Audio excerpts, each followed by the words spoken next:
Hey, welcome to the Hired AV podcast. My name is Joe Way, and I am your host. And oh, do we have a good one for you today? I am really excited about today's show because I get a chance to talk to someone I've known only through kind of the HETMA channels and all. And we're going to go full circle because she's from we got more Caribbean islands. We're going back to Trinidad and Tobago, and we're going to have a great time chatting today. And I'm just excited. I'm excited in so many ways. So I'm going to do everybody's favorite part of the show, and that's me stop talking. And I'm going to let Neesha introduce yourself. Please tell people who you are and what you do. Okay. I am Neesha Sookoo. I am a technician too, employed at the University of Trinidad and Tobago, at UTT, which we fondly call it. I am part of the Multimedia and Audio-Visual team. So we install classroom systems. We have designed the systems, first install them. We take feedback from the teaching staff, and we use that when we're thinking of like how to program the system, what sorts of additions to make, like future planning.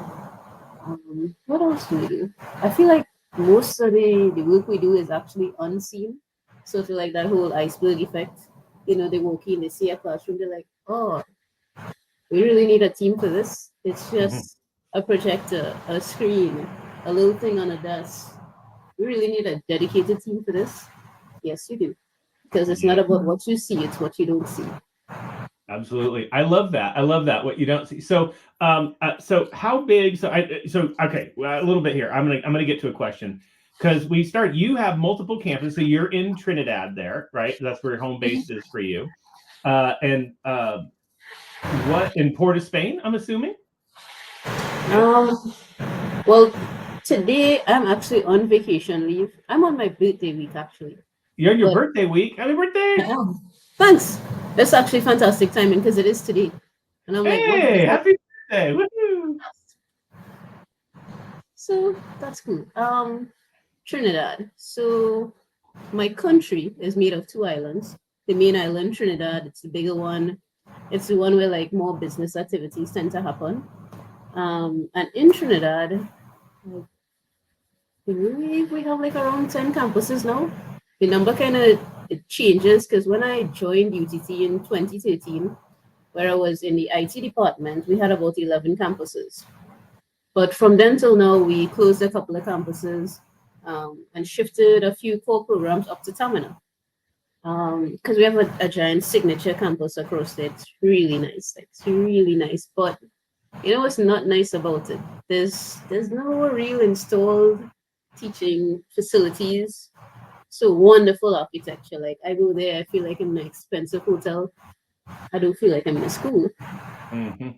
Because the facilities aren't really there. The library is nice. It's cool for like going to find books. I wish we had more facilities in place, but everything in timing and in funding. So you can only do what you can do with the budget you have. Yeah. I digress though. We're talking about the campuses. So I am based at one of the central campuses, which we refer to as Agora. Agora is in Chaguanas. And at Agora, we do the professional education series of programs. So it's not the typical, like we have an intake of teenagers or whatever. This is more like business programs tailored to different organizations. So right now we have an organization, we have a program running on like quarrying and blasting. And that's a really niche sort of area to learn about. And our professional education unit tends to find these really specific people with really specific needs. But the good thing is we designed our systems in a way that it doesn't matter what they're teaching. You just come, you plug in, good to go. And I like that, most of the rooms get used on my campus because it's considered one of the smaller ones. Like we probably have about 8 classrooms on my campus alone. Compared to like Point Lisa's might be 30 classrooms or 20 classrooms per building. And that's another thing that's kind of different with my campus. It's just one building, one main building, and yeah, classrooms are fairly small, like about 32 students max. So most of our systems in that room tend to just be for face-to-face interaction. We have one Zoom room, and it's the first Zoom room that we've ever had at UTT. So that was kind of cool and hooray, hurrah. It was awesome looking at that. Because I was like, why do we need a Zoom room though? Why can't we just? I came from an IT background.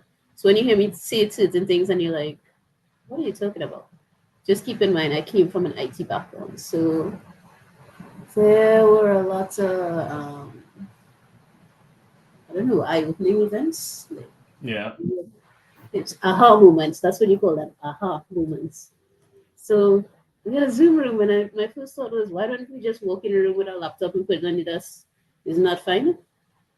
And then my manager looked at me and he's like, no, we have to think of purpose. If you use a laptop is fine with you as a person talking to another person. We're going to do a whole classroom. How are the students who are really far away going to be heard in the microphone, which is designed to be, like one Mhm. person no more than 5 feet away? I'm like, okay, you have a point there. Like, okay, what about speakers? So, you can hear fine from your personal device, but the problem with with how you're thinking about it is you're not you're not thinking about how the room is going to be used. Because when we're designing spaces, we have to always think like, how will they see us? How will they hear us? How will we communicate? Um, vice versa. How are they hearing us? They seeing us? Yeah. Mm. It seems so simple, and everything in AV seems so simple on the surface level. And then you get to designing things, and you realize you don't know as much as you thought you knew. Or something that you just wanted to plug in. You're like, coming from IT, everything's just, yeah, plug in the USB, fine, plug and play. It doesn't always work like All that. right. So with that, so what was the biggest kind of challenge change as you went from IT, and kind of what caused that move into AV then? Like, was it just a need on the campus, or how did that, and what was that transition like, and what were the kind of those, as you said, aha moment? But it is a little bit different skill set, but in a way, it's still the same thing. You're just sending data, ones and zeros around. But what was that kind of that transition? Why that transition and all? Why the transition? Honestly, like I felt I reached as far as I could reach in IT. Like I was trying to get a technician to post because I was a technician one for about 2013 to like I guess 10 years, roughly 10 years. And every time there was an appraisal, every time there was a chance to move up, they would just dangle the carrot in front of me and never hand me it. And I'm like, what is this? It's too much of games. Like I've even had acting posts for the same high of tech two, but just it's always temporary, and they never give me the post. And I'm like, ah. So then a vacancy came about in the AV department. It was for a technician too. The skill set was really similar. I just had to take a couple more courses in like Dante, learn about Crestron, media site, Zoom. So buckle down, study. And the vacancy came up, I applied, and lo and behold, I got through. So So, how much kind of collaboration is there among your campuses? So, are you the sole one at that campus then of the classrooms, and then do you integrate with the other campuses across the country and all of that? I am the sole person at my campus, but my team in itself is really small. Like we have two tech twos, myself and another guy named Wendell. We have a tech one named Raphael, and he's like our installations guy because he comes from a maintenance background, so he's a lot better at like figuring out what sort of hardware we need for different surfaces. Whereas because like you do a course and everything's there in theory, but then you go to apply this theory and it doesn't always work out. Sometimes you need something else that's not in the manual. So Mm-hmm. those situations, Raphael is a godsend. And Wendell is really great at networking and just things in IT that I never had an interest in. So he can do programming, he can do like troubleshooting on Zoom for like things I've never heard of. Because when I came on this department, it's just like, okay, you'll be fine. You just walk straight in. It's gonna be fine. It's all tech things. It was at first until things didn't work as they should, and then you had to try and fix them, and you're like, but I don't know how, or like you think you know how. So like we're a restaurant shop. There's simple programming, and my boss wrote the programs for all of our interfaces, and he did it in a nice, simple, logical manner. Things like to power on the system, the function is power on, power off, power off. So it should be fine to follow these things, right? You think it would be fine. All sorts of craziness would just keep happening. Like the network would randomly go down for 1 second, then come back up, but it's not enough for the devices to recognize that they went offline, and so they fall out of sync, come back online so quickly they would say online, but they're not really online, they are out of sync. And so you're there and you're looking at things and like, I can't figure out what's going on. And then another thing that was kind of confusing at first is just in IT everything is straight data, ones and zeros packets, like everybody would think. In AV, I don't think about things in that way. Like when I think AV, I'm always like signal, signal, signal. What kind of signal am I looking at? Is it digital, analog, or serial? Where is the source? Where is the sink? What devices do I have in between? What is happening as the signal is moving? Is it unicast data? Is it bidirectional? Is it multicast? What's going on? My mind is always like a hyper ADHD person. In this it wasn't like that tonight. But I think it's because all the IT problems were like really, really first tier. So we never had anything too technical. So like now that you're using all those brain cells and the synapses are happening, you're like, am I going too quickly? Am I thinking too quickly? Did I just gloss over something important? So I have a lot of those moments these days because I consider myself to be in a growth phase once again in the AV industry. Talk about that. Where you say you're kind of see yourself in a growth phase. Where are you growing from? What is that next goal that you're looking for? Okay. Right now, well, when I now joined, all I wanted to know was just the basics, and I thought that would have been enough. Like just the basics, and then look and see what everybody is doing, and we'll replicate that. And that's essentially all we should need to know. But then, as you start doing the job and you start sitting in on classes to see how people are using the system, you're like, no, I think we're missing the mark somewhere. We need to add this, we need to add that. Or I think maybe we should have installed this differently because I sat in at a class and it's one of those double display sort of rooms. I sat at the back. And I'm just looking at the students. But from the back, it's like everybody's head is kind of blocking me. And I'm like, we should put the screen a bit taller. Why don't we put it taller? It's so weird. So I went back and I asked my boss, he's like, did you look up at the ceiling? I'm like, yeah, this normal gypsum tile ceiling. He's like, yeah, but where's the case for the projector? I'm like, it's right up against the ceiling. And he's like, okay, so how would you carry the screen higher than the ceiling level? You can't, unless the entire ceiling level is raised. I'm like, oh, okay. I'm like, but why not TVs in the space instead? Yeah. Like, well, sometimes it's funding because we can't just order things and expect that it'll get here soon.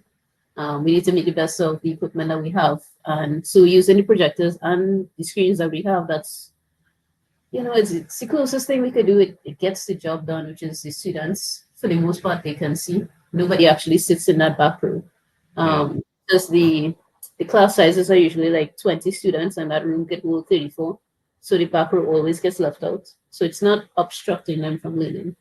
But at the same time, it's something that I always keep in the back of my head when I'm designing things. I want to make sure nobody is left out. Yeah, I love that because it's interesting. I think a lot of people forget to look at things from that student point of view, right? And so, like you said, when you're sitting in the back of the room, it's amazing what we notice about spaces when we go out, because it's like, well, let's go back. What you were saying is a lot of times you're just thinking about signal flow and where this is going and getting content from A to B.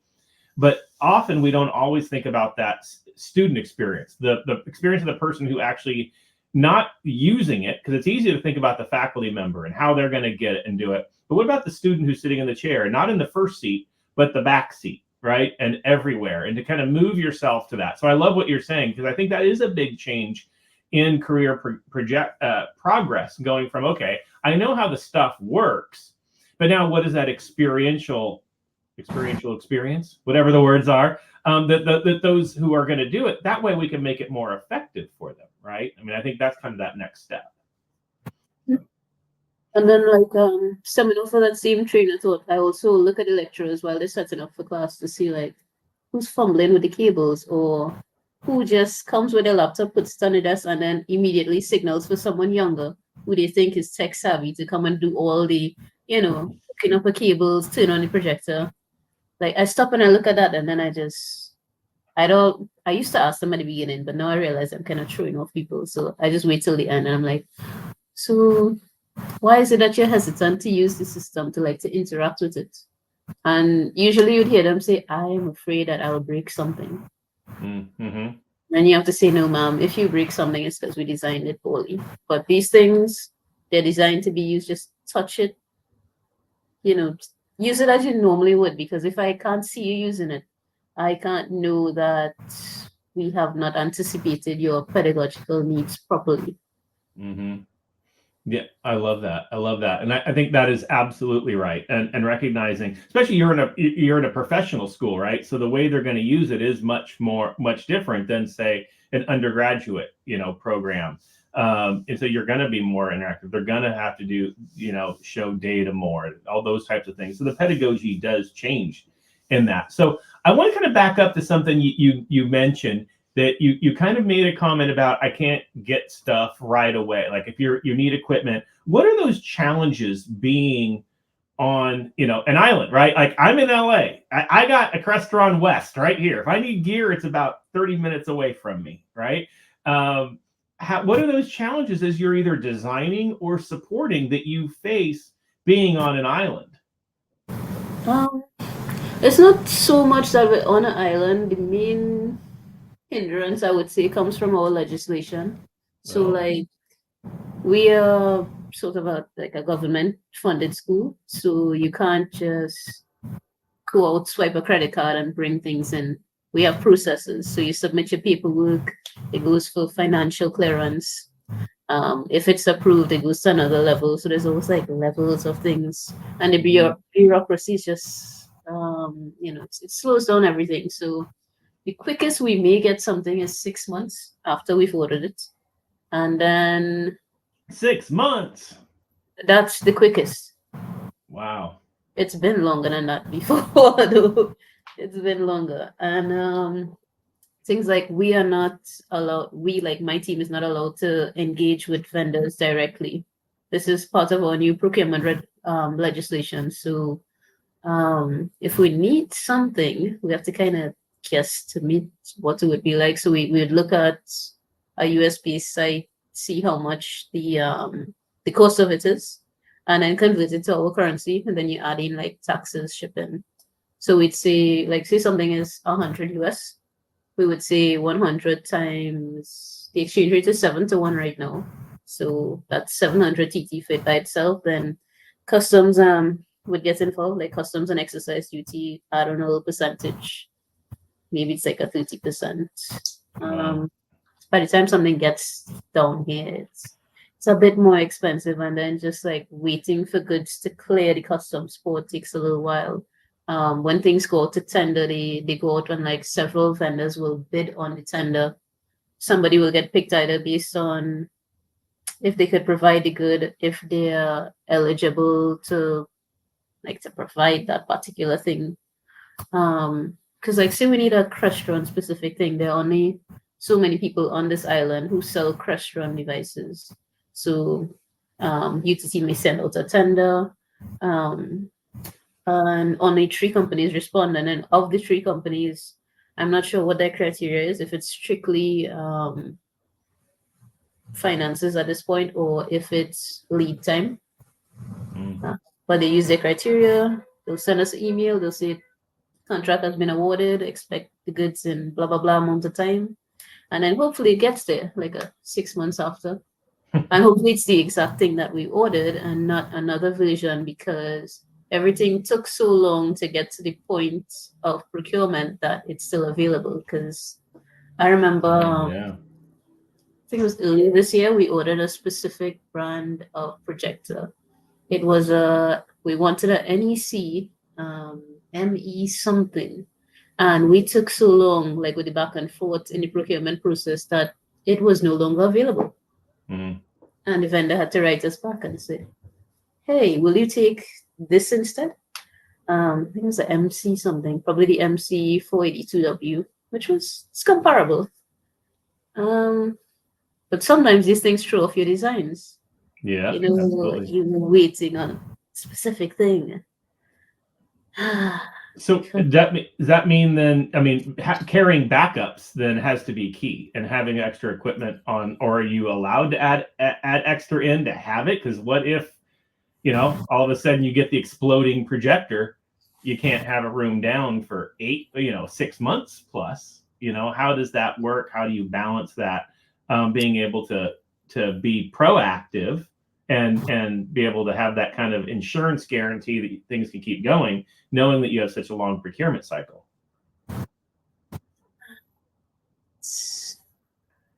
The look on your face says everything right now.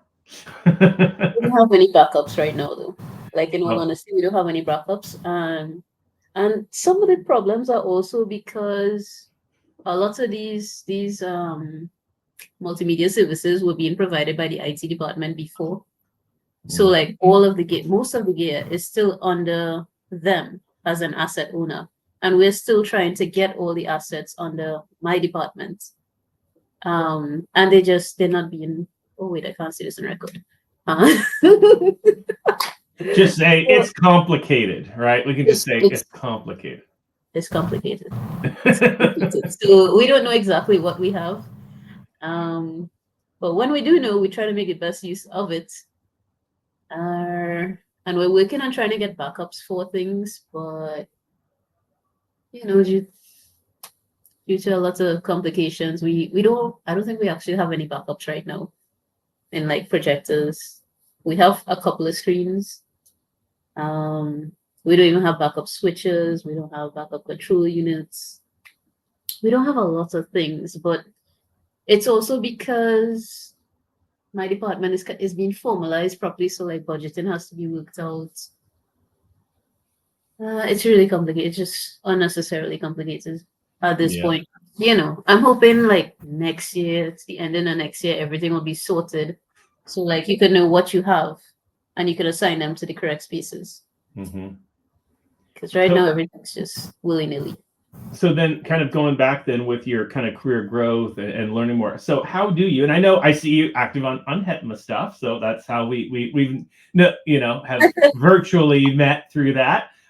One day in person, one day I'm going to be there on the island, and in a little bit we're going to get to that cruise thing. But anyway, but no, the thing is, so how do you then get that added, professional development? How do you stay on top of kind of where directions are going? Like you had already mentioned about the kind of the aha moment with bringing Zoom in, and now you see those added benefits by being able to have a Zoom room. So what is that trajectory? How do you continue to get knowledge, get growth, knowing too that you might still be years before you can implement that?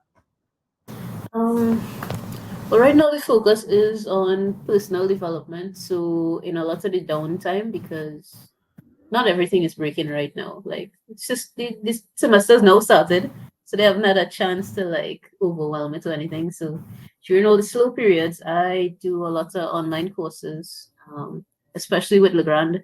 I love Legrand. I love all their content because it has things that I didn't need to know in IT. So like power management, signals, just anything. They have everything there. My God. Furniture, mountain furniture. I don't know. It's anything I want to know about. I use Crestron site as well, but like I find myself constantly gravitating back to Legrand because just the size of each video, the way that they present it, um, the angles that they take when they're teaching you a concept.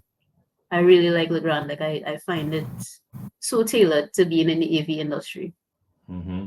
And I get the most benefits out of that. And like, so when I have a new idea, or when I see something that I'm like, wait, we should have implemented this. How come we didn't? Then I just hit my boss up because he has all the real world experience. And I say, hey, Mr. Bossman, why aren't we using a DSP in this situation here? We're going to go add microphones. And he's like, okay, clearly you've been doing a course. What do you really want to ask me? It's not just Mm-hmm. about why aren't we using a DSP? Why do you think we need one? And so we have that back and forth. And usually those convos lead into us building a room. Like within a couple of months of that conversation, we build a room, and it happens to have some of that sort of equipment. So then I start to get a hands-on experience. So it's cool that way. We don't have any actual. No, I'm lying there. We aren't really using Dante equipment like in the way that it's meant to be used, though. So like, I would like to see us get to that scale where we have Dante networks and turn on and off the channels, do things, feel like not IT people, feel like AV people. Because there are like certain milestones that only when you do the task you're like, yep, this is me, I'm in the job. Yep. Yeah, it's like being a network admin and you finally like blocked a couple of ports on a switch. You're like, yep, look at me managing the switch. So in AV, like, hey, look at me finally using Naviset, checking the status of my projectors, using Crestron Fusion to check and see what component in my room is acting up, if it really is acting up based on the call I got. What are the tools we get? Oh, I saw this really cool thing from JBL the other day. Because the boss gave us like a hypothetical project to design. So we were doing a signal diagram, and then we had to choose appropriate speakers for the space. So like off the bat, we were just going with wall-mounted speakers because we assumed they were cheaper, but then we looked at a pricing sheet that we had, and they were actually 50 US more than say the ceiling tile version from the JBL, the 81 CT. Yeah. So it was cheaper to go with ceiling tiles, less labor. But then I was like, do we really need this too? And then he made us walk through like, so why are you picking one over the next? What's the advantage of this over that? And then after I was like, yeah, but then I was thinking about the vocal reinforcement. And if we have to do that, we can't use the wall mounted speakers because obviously your speakers are going to be behind whoever has a microphone. We don't want to be creating feedback loops and all that. He's like, okay. So how did you know how many ceiling tiles you wanted to put in the space? And then we said, and then he said, okay then. Clearly. Well, that is awesome to be able to have that kind of that coaching back and forth, and and talk about that. I mean, what is talk about the value of kind of that mentorship, because I know a lot of the listeners, and we have a ton of listeners who are, I'll say, actually new in the industry, and I think a lot of people come across this show as they're stepping into AV, maybe even coming from IT. And I know they kind of Google, where can I get resources? I hear it all the time. I get emails all the time. So talk about the importance. How has like that mentorship, or do you have advice on that, on someone stepping in and getting those principles down and learning and growing? What advice do you have for that? It's a really loaded question then. Mentorship is invaluable, but honestly, I don't think you can make full use of mentorship until you've personally covered a lot of the basics. So like I couldn't have these conversations last year or 2 years before. I am relatively new to the AV industry. Like I came into this position in May of 2022, and I'm only now having these conversations with my boss back and forth because I've only now acquired enough knowledge that I can ask him like, and it's usually compare and contrast questions. Like, hey, why aren't we using a PTZ optics camera in the space? Why did we go with the value? Or we bought some PTZ optics. Why did we buy more than one version? Why do we have 12x and 20x? Isn't it the same size? What's going on? Or we're looking at switches. Why are we looking at 3 different types of switches? So there's like the main one we're using right now is a Crestron PS402. I'm missing the letters in this. HD something PS402. It's I'm awesome. impressed. I don't remember part numbers for anything, so I'm impressed anytime someone can say a part number. So No. I think I might be the one that's known for part numbers now, because he just called me up on the phone like, what was that switch you were talking about the other day? I'm like, the 402 or the 622? He's like, the 402. I'm like, yeah, HDMD 402. He's like, right. Yeah, I really like that switch. I really like it. You can separate the video and the audio, and then because you can separate it, now when you want to add a microphone in, it's easy to like take the microphone to go through the speakers because you've got a place with the audio separated. So it just makes my job easier. I like it. Yeah, no, and that is I love that because obviously yes, the mentorship and having that like.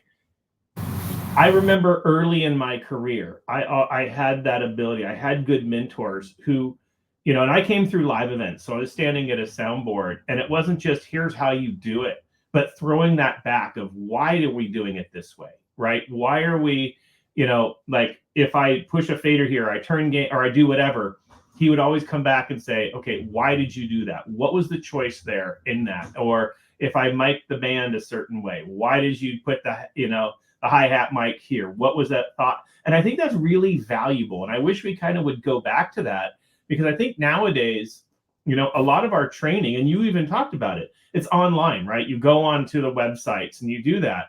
But back in the past, it was an apprenticeship. It was a sense of if you wanted to learn, someone had to kind of take you under their wing, right? They had to walk you through these things. And I miss that. I think that's really valuable for you to have that and have that ability to be kind of invested in. And I'm assuming you find value in that. Yeah, I do. I find a lot of value. And like I don't know, it's teaching me a lot about my personal learning styles because I know I'm a hands-on learner, but then when I came to the department, my boss he's busy doing a lot of other things. He's trying to build a department still. So he's wrapped up in a lot of paperwork, and I can't always just walk up to him and say, hey, tell me how blah blah blah works. It's easier for me to just go do the research, watch a couple of videos, look at some reviews. If there's a schematic on this actual piece of equipment, just look at it, look at the front, look at the back, look at how the manufacturer says that you can use this piece of equipment. And only when I have questions, then, hey, Mr. Bossman, I would like to, can I get a half an hour of your time? Let me know when you're free. I'm thinking like between now and Friday before I forget this new concept I learned about. And he's like, okay, put it in the calendar. Yeah. Yeah. I love that.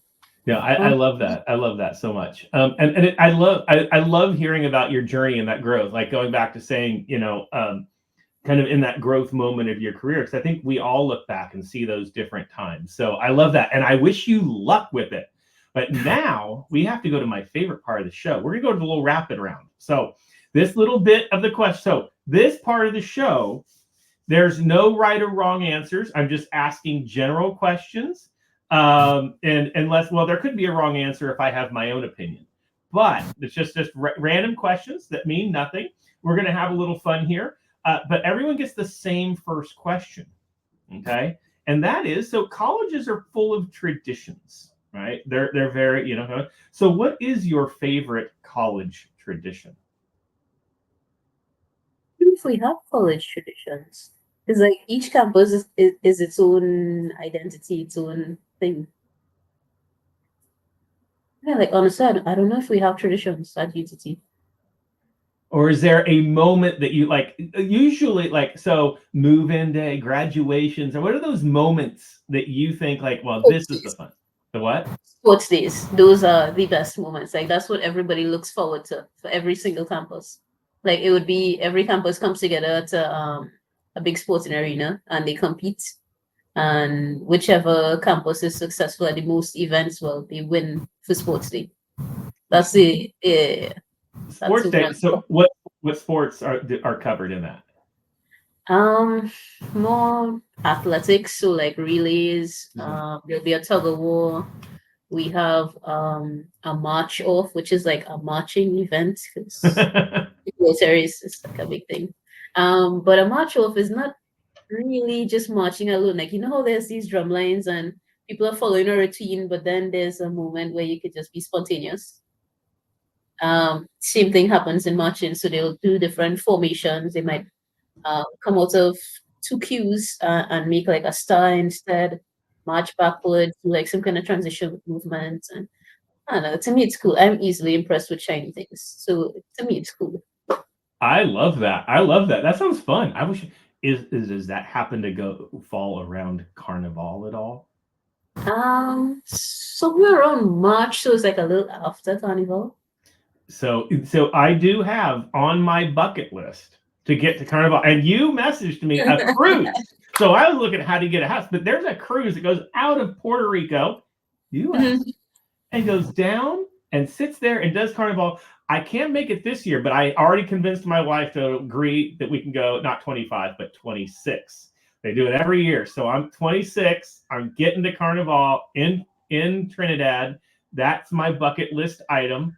The only reason I couldn't go this year is we already have a trip booked to the Maldives, so we can't do two. It was a little back and forth. So all right. So the next rapid round question then is: when I come to Carnival, what is the must-do thing to do? And second part, what's the food? What food are we going? Right, we're gonna meet up. You're gonna have to come see me. Where are you taking me to eat? Where are we going?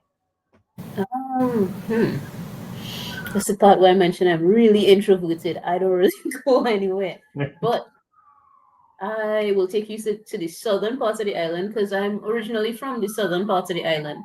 I just I transitioned to further up because it's easier to get to work and less traffic. And you've heard me talk about our traffic that I think is horrendous. It's 15 minutes is not traffic. It's horrible. In 15 minutes, I could have walked to wherever I need to go. This island is not that big. That's really bad. But something you definitely have to try for Carnival is something called Juve. So it's essentially the day before Carnival, Monday and Tuesday. Everybody floods the streets, and there's a lot of like jumping up and down, following the music truck. So you follow the music. I don't know why. We just do this like the Pied Piper. We follow the music truck, and there'll be mud. It's not just there'll be mud. I don't know why. We smear mud and paint and powder on each other. It's a thing. It's a thing. It's nice though. It's not like some sort of disgusting dirt in your yard. It's different. It's like how you do a clay mask. I was gonna say, is it like going to the spa? Like a little, like, will my skin come out better afterwards? Maybe. Maybe. I've never actually been caked down in mud. I've been covered in powder before, paint before. There's always some crazy person running around with oil. Like when I say oil, not cooking oil, like dark oil that should have been in your car. Petroleum is a product. It's a popular product down here.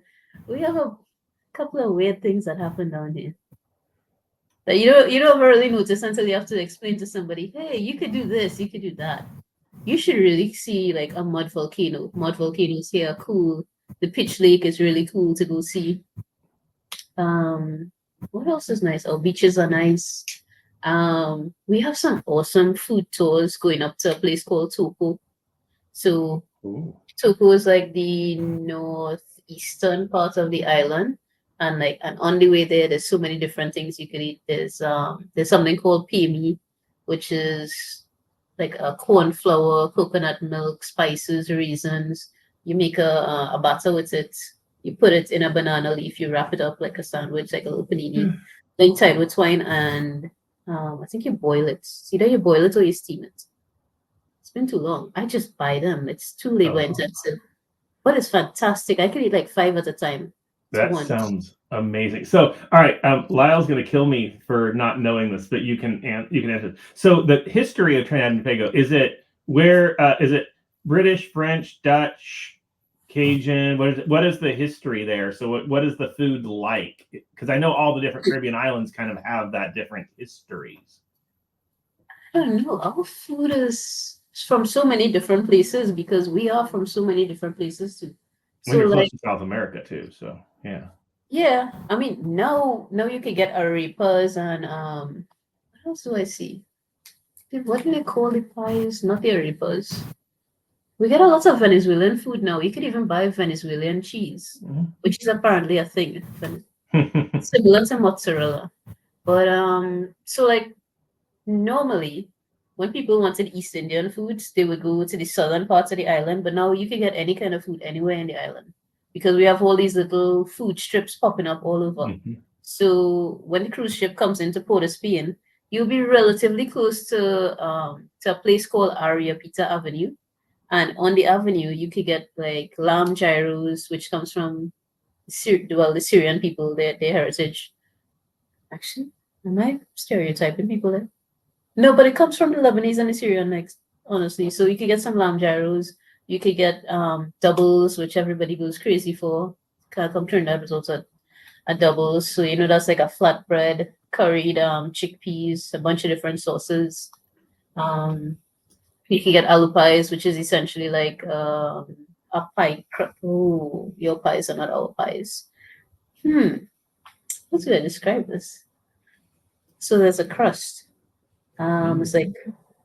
It's a fried dough. It's hollow in the middle, and you put mashed potato in. But it's like potato, garlic, black pepper, salt. You put that in, and if you want, they will put some chana in there for you, which is curry chickpeas. So anything you get in a doubles, if they sell alu pies in the same stall, they'll put all the doubles, the toppings in the alu pie for you, and it's fantastic.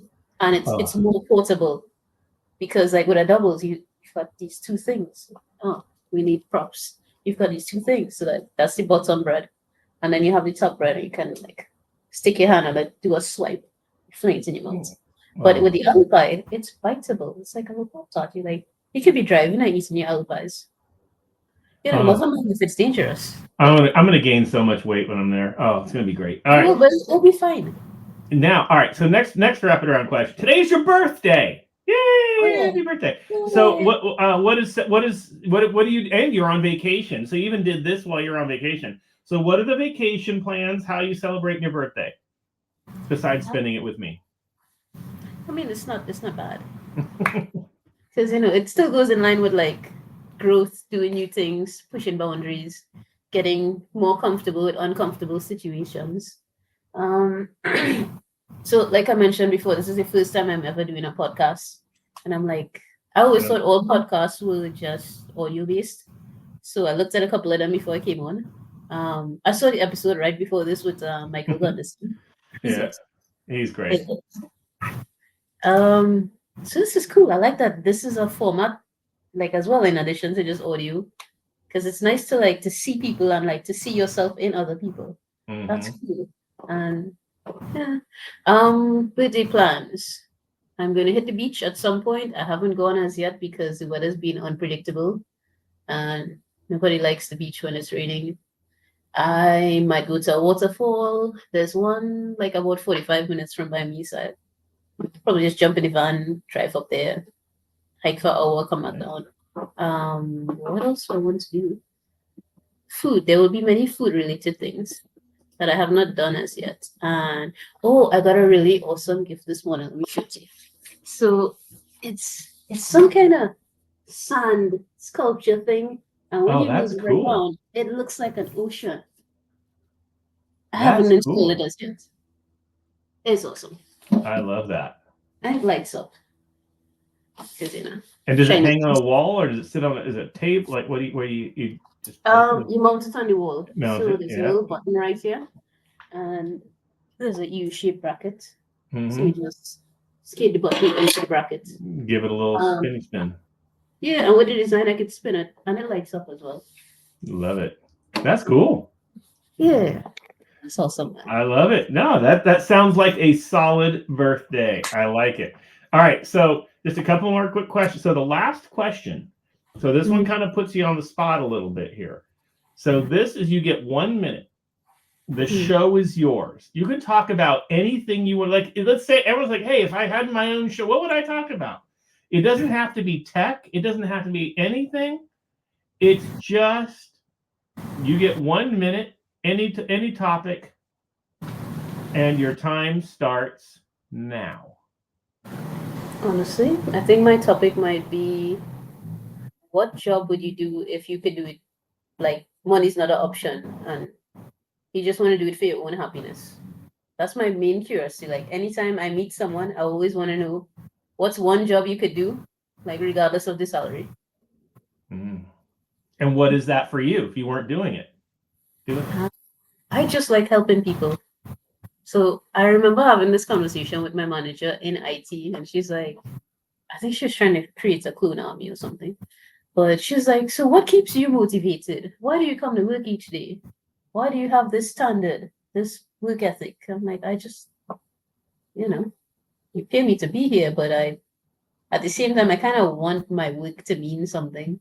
I don't want to just be here doing the same thing over and over, but what we're doing is not having an impact on the university at large. I need meaningful work. I need, I just need some sort of intrinsic fulfillment that its salary doesn't do, the job specs isn't resonating within me. It's like you're a bell and you're just there and nobody rings the bell. You know what I mean? You just stay an object with no purpose. So I love that. I like knowing what rings people's bells. I like that. And I think, what's interesting is that kind of does align with what you do, because we are in a service industry, right? Like, we talk about the technology, but really we're in a service industry. We're providing that, that ability for people to be successful in their situation. It just happens to be higher education. So I love that. I love that. All right. All right. One more question. I have to ask. All right. I mean, I can't have someone from Trinidad and Tobago and not get some juice on Lyle. So what is some good juice from Lyle? Like, what's the one quirk that he'll be embarrassed that you tell me? But it's only between you and I. No one else is listening. Sure. This isn't a recording. I can't think of something that would embarrass him, though. Like, man. No, seriously, because he's grown as a person. Like, from when I joined the department to now, he's made tremendous strides as a person. In terms of like taking feedback from us, criticisms, the way he handles emails, the way he does person-to-person interaction. It's like a whole nother person. And I'm not seeing anything that he will be embarrassed by. Oh, darn it. Well, I had to try. All right. Well, we all love Lyle. So, and I'm glad so I'm assuming you found Hetma through him. Is that right? Yeah. He mentioned that he's like, there's this group called Hetma. You and Wendell should join. I was like, okay. Then he's like, don't forget to sign up for the Prism scholarship. I'm like, okay. And I started the form and I never finished. And then when the results came out, he was like, I need to ask you something because this is not making sense. Did you send in your form? I'm like, he's like, why? And in the back of my head, I was like, it was too perfect. It seems suspicious. Next year, next year, I want to see an application in. Oh yeah, for sure. I'll be there for next year. But it's also that I didn't think I would make the most of the opportunity for this year, because there's so many basic things I still need to understand. And like, I'll get the CTS, but I can't apply it. Yeah. All right. I got it.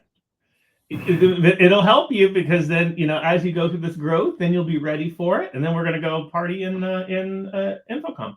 So I love it. This was a fun conversation. Thank you for joining. Hopefully it wasn't as horrible as you thought it would be. See, it's not, I know these podcasts, they can be a little scary in your first one, but now you're seasoned. Now you can do tons. last thing, how can people get a hold of you if they want to connect with you? I'm like super introverted. I don't even have a LinkedIn anymore. But I just found because it. of I this, found your LinkedIn, but it's kind of like you yeah. don't really keep it up. I know, but I did see that you were an auto mechanic at one point. Oh yeah, that's the family business. I love It's that. fantastic. I will reinstate my LinkedIn account and update it and all that good stuff. So LinkedIn is probably the best, easiest way to find me. And if not LinkedIn, then join Hetman. Look for me in the group. The Hetma Group. Awesome. Thank you so much for joining the show. This was fantastic. I really enjoyed it. To everyone, please do connect and go on. Go on, Hetma, send a little message, say hi, do share. Hopefully, everyone, you enjoyed this episode. You can, of course, find me at Josiah Way on all the socials. You can find Hetma or on all the socials. So thank you, everybody, and we'll see you next time. And I forgot my old line. If you didn't like this episode, there might be better ones next time. Okay, that's it. See, I'm trying to get back into doing my podcasting, but there we go. All right, see you all. Have a great week.